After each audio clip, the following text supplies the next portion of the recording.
Hi, my name is Sebastián Taboada and I'm the General Manager of Oxford University Press Mexico, and I'd like to tell you about my English learning journey. I started studying English at primary school in my home country, Argentina. Those English lessons included the usual standard structure of grammar, syntaxis, and language, but I had no interaction with any native speaker at the time. This isn't a bad thing, but by the time I was 11 or 12, I felt kind of stuck and wanted to improve my level. The way I found to do so was to listen to my favorite bands, understand the lyrics of the song that I was repeating phonetically, and write them down.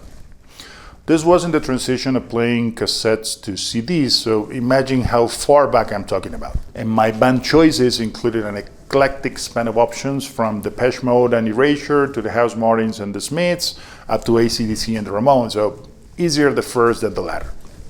This helped me understand expressions that were not in my student books, metaphors, figurative speaking, and even cursing. But unfortunately, maybe not for my ego, as much as I improved, I didn't have much margin to test my newfound vocabulary in real life. I finished primary, moved on to high school, and the curriculum included a fairly good level of English, which continued improving my grammar and understanding, so it was even easier to interpret songs, but I still had the same problem of not being able to apply day to day.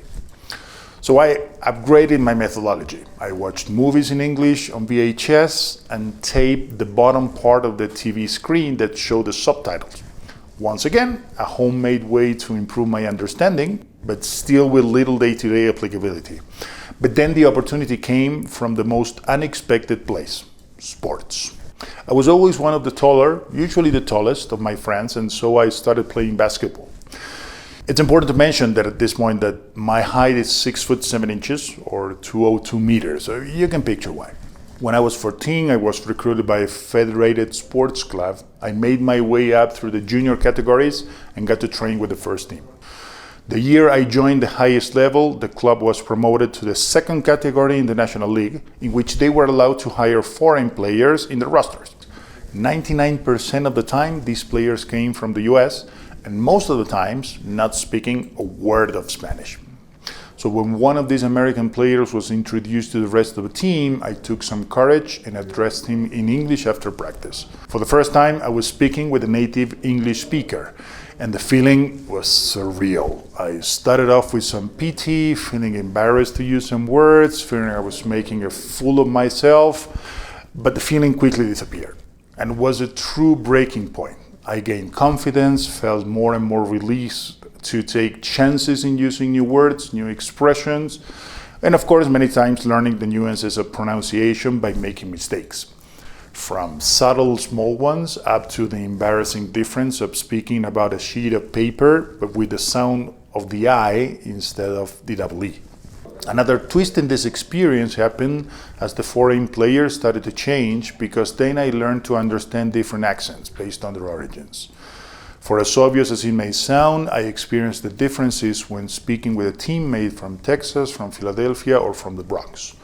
All of which again boosted my confidence in expressing my ideas in English, but more so to understand theirs, regardless of where they came from.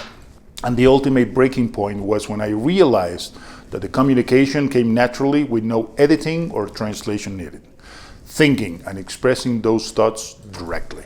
This was truly when the magic kicked in deeply, and it never stopped since then.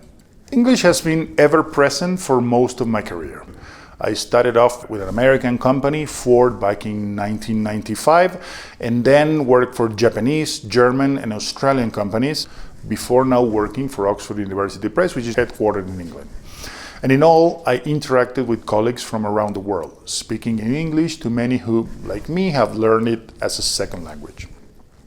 Most conversations I currently have in English happen with non-natives. Back when I was a kid, I thought I needed to practice my English with native speakers to improve my ability. It did help, but looking back, I think what really helped was finding that initial courage to have those conversations, whoever they were with. Company cultures are different, people's backgrounds are different, and so are their ways to communicate. Various pronunciations are still challenging, both for others in understanding my speaking and for me to understand the way other people speak and their meaning when using English, considering the nuances of their idiosyncrasy. And every time I get to use the language, I feel that it's a pathway to connect, not only to say what you want to say, but also to mean what you want to mean. And that makes all the difference.